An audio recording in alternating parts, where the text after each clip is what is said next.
समझदार आदमी कभी भी शेर की पूंछ में हाथ नहीं लगाता है, क्योंकि उसको पता होता है शेर हाथ का सत्यानाश कर देगा। लेकिन कई पढ़े लिखे अनपढ़, या हम उनको जाहिल भी बोल सकते हैं, वे ऐसी गलतियां कर डालते हैं। और यह बात आज साफ दिख रही है। दारुल देवबंद उलूम के चीफ और जमीयत के धर्मगुरु अरशद मदनी के अल्लाह और ओम को लेकर दिए गए बयानों पर अब इस पर उनके भतीजे ने यू टर्न ले लिया। उन्होंने भी लिया था। क्या होता है कि जमीयत के अध्यक्ष मसूद महमूद मदनी ने अपनी बात रखी है। महमूद मदनी ने कहा कि अगर किसी को ठेस पहुंची है तो हम 100 बार माफ़ी मांगते हैं। जो भी हुआ और ठीक नहीं हुआ, हमें लगता है ये जोड़ने वाली बात है। लेकिन अगर किसी को गलत लगता है कि ये बात तोड़ने वाली है, ये चर्चा का विषय है। इस दौरान मदनी ने सर्वधर्म समभाव के लिए भारत की तारीफ की। उन्होंने कहा कि दुनिया जैसा देश, भारत जैसा देश कोई है ही नहीं। इसको कहते हैं अलतकिया। अलतकिया मतलब अगले को बेवकूफ़ बनाना। आपके अंदर मदनी साहब जो चल रहा था वो आपने बोल दिया। जब आपने देखा पब्लिक जो है आपको देखे नाराज है, यहाँ तक कि इस्लामिक जो धर्मगुरु भी आपके इस बयान से नाराज हैं, तो आपने यू टर्न मार दिया, फरेब कर दिया। अलतकिया मतलब फरेब। अब क्या होता है, महमूद मदनी ने कहा कि जो कुछ हुआ वो अच्छा नहीं हुआ, हम इसको दुर्भाग्यपूर्ण तकलीफ दिया समझते हैं। मतलब अभी जो है जो बोलते हैं कि रोना चिल्लाना, विधवा विलाप शुरू हो गया है, क्योंकि पब्लिक ओपिनियन उनके खिलाफ चला गया है। यह अफसोसजनक है, इसमें इस पर दुख है। हमारा ये अटूट विश्वास है कि हमारी किसी बात से, बयान से किसी को ठेस नहीं पहुंचनी चाहिए। अगर किसी को ठेस पहुंची है तो 100 बार माफ़ी मांगनी चाहिए। संवाद इसी का नाम होता है। लोग अपनी बात कहते हैं, इसको मर्यादा के अंदर अपनी बात कहने की आज़ादी होनी चाहिए। आचार्य ने भी इस आज़ादी का फ़ायदा उठाया है। उनको एक बार अपनी बात को कहने पर मौका मिला, बाद में वे भी जब उनकी प्रगति उनको आपत्ति हुई तो उन्होंने अपनी बात नहीं, उन बातों पर भी बहुत सारे लोगों को बहुत सारी आपत्ति है। ये सारी कहानी फिर शुरू हो जाती है। क्या है कि जो सर कलम होते हैं छोटी छोटी बातों पे, तो उसी तरह से यहाँ पर तो इन्होंने तो बहिष्कार ही किया आचार्य जी ने।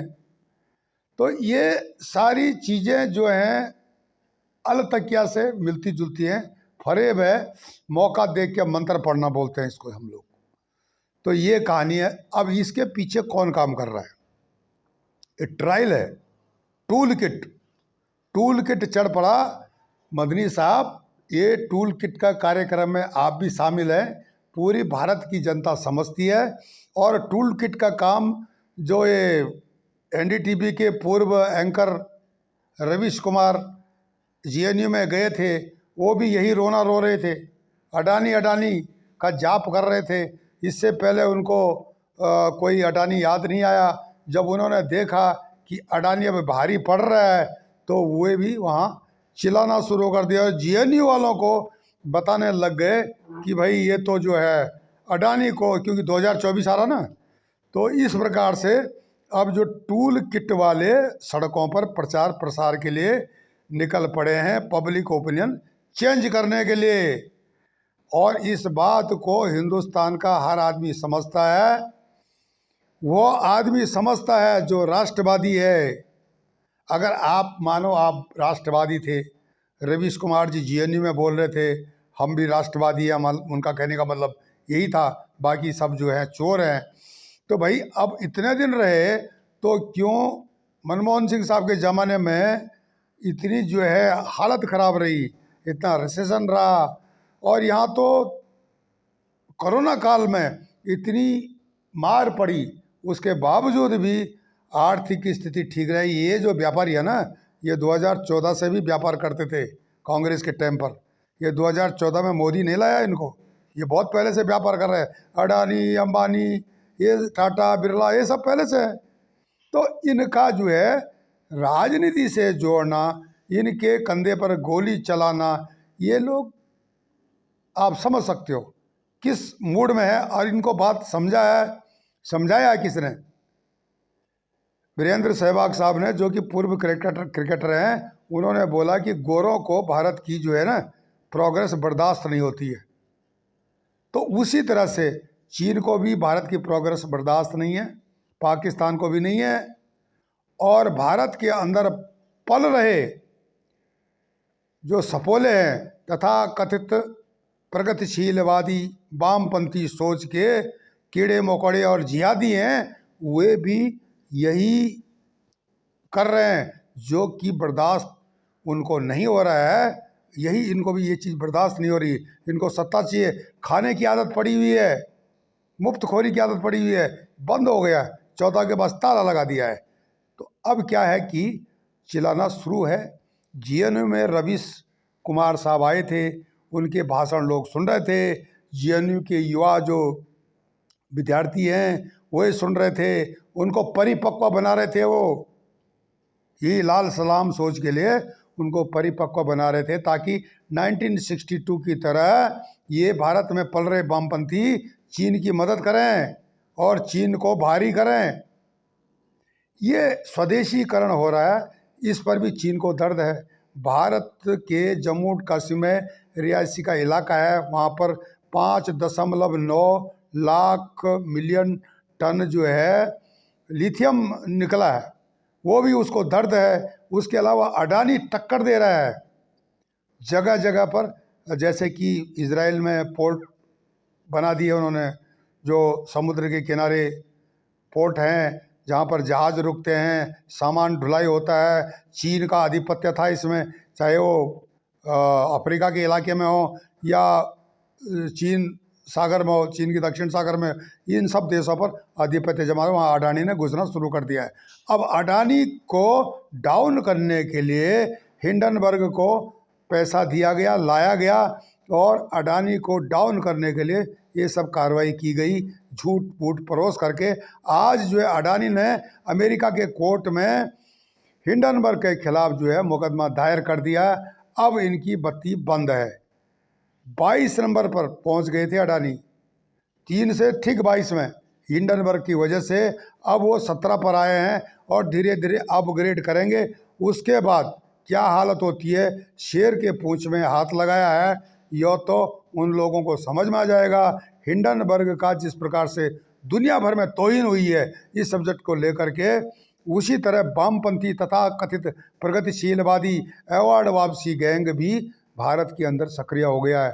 जिस प्रकार से किसान आंदोलन चला था, उस समय कोई भी पत्रकार बाहर नहीं निकल रहा था डर के मारे।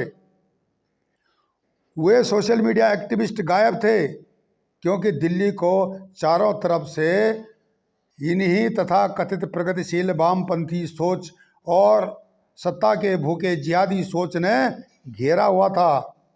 जातिवाद, क्षेत्रवाद, नस्लवाद, धर्म इत्यादि को बढ़ा चढ़ाकर पेश करने से सत्ता हासिल नहीं होगी। यह टूल किट वालों आप समझ लो, शेर की पूंछ में हाथ लगाना ये बहुत गलत काम है। जिस तरह से कि महमूद मदनी या दूसरे लोग कह रहे हैं भाई हमसे गलती हो गई, वो समझ गए हमने पूंछ पर हाथ लगाया शेर की, कहीं हाथ सत्यानाश न हो, इसलिए अपना यू टर्न ले लिया। उसी तरह से ये जो तथाकथित प्रगतिशीलवादी वामपंथी पत्रकार हैं, ये जिस प्रकार से प्रोपेगेंडा में लग गए हैं, जिहादी सोच प्रोपेगेंडा में लग गई है, और एम तो वही मदनी का है, महमूद मदनी का, और वही एम जो है बाकी जो जिहादी सोच के ग्रुपों का है, चाहे वो आतंकवाद की कार्रवाई कर रहे हों, चाहे पीएफआई वाले हों, चाहे केरला में सक्रिय हों, चाहे कहीं भी हों। जिस प्रकार से पीएफआई को फंडिंग होते रही है, इसको कौन फंडिंग करते रहा है? किसान आंदोलन को कौन फंडिंग करते रहा है? खालिस्तान आंदोलन को कौन फंडिंग करते रहा है? चीन इसके पीछे पतली गली से इन अराजक तत्वों को, जो भारत विरोधी हैं, उनको चुपके से पैसा देता है, उनको सक्रिय कर देता है और कोशिश करता है कि जो सत्तासीन सरकार है, राष्ट्रवादी सरकार है, इसको टर्न डाउन किया जाए। बदनाम कौन है? अडानी अंबानी। इनको मोदी या सत्तासीन सरकार जो है पाल रही है। ये बोलो ना तुम्हें सत्ता चाहिए भाई। तो ये सारी चीज़ें हैं, ये सब निकल कर सामने आ रही हैं, जनता इनको समझ रही है। और आने वाले समय में हिंडनबर्ग जैसे वायरस जितने भी भारत में, भारत के व्यापारियों को, भारत की सेना को सर्जिकल स्ट्राइक को जैसे इन्होंने फर्जी करार दिया था वामपंथी सोच ने, तो उसी तरह से ये आज जो है भारत के व्यापारियों को, जो कि भारत को आगे बढ़ा रहे हैं, इनसे भी बर्दाश्त नहीं हो रहा। जैसे अंग्रेज़ों से भारत की प्रोग्रेस, भारत का व्यापार बर्दाश्त नहीं हो रहा है, इनसे भी यह बर्दाश्त नहीं हो पा रहा है। अब जिस तरह से असम में चीफ मिनिस्टर शर्मा ने, या उत्तर प्रदेश में योगी आदित्यनाथ ने अपना जलवा दिखाया है, अगले वीडियो में बताऊंगा आपको असम में क्या हुआ, किस तरह से चूड़ी कसी है। उसी तरह से इनकी चूड़ी कसने की अब जरूरत है। 2024 आ रहा है। अब इन वामपंथियों तथा कथित प्रगतिशीलवादी ताकतों और जो अवार्ड वापसी गैंग का आना संकेत दे रहा है। 2024 के लिए इनको रास्ता रोकना है देश की उन्नति का, देश की प्रोग्रेस का। क्यों आज हथियार भारत से एक्सपोर्ट हो रहे हैं? उस समय इंपोर्ट करते थे, तुम्हारे पास बुलेट प्रूफ भी नहीं थी, तुम्हारी इंसास राइफल से काम चलता था, जो इंसास राइफल से कि कुत्ता भी नहीं डरता जिसको दे करके। इस तरह के हथियार तुमने जो है भारतीय सेना को दे रखे थे। अब हथियार अच्छे आ गए, सब चीज़ सुरक्षा संबंधी बातें बढ़ रही हैं, भारत की डिप्लोमेसी चरम पर है, भारत का नाम हो रहा है, तो इन लोगों को मिर्ची लगनी स्वाभाविक है। आप हमारे चैनल ई गैरसैंण को लाइक करें, सब्सक्राइब करें, कमेंट्स करें और शेयर करें। मैं मदन मोहन ढोंडियाल, ई गैरसैंण पब्लिक ग्रुप, गैरसैंण। नमस्कार, धन्यवाद।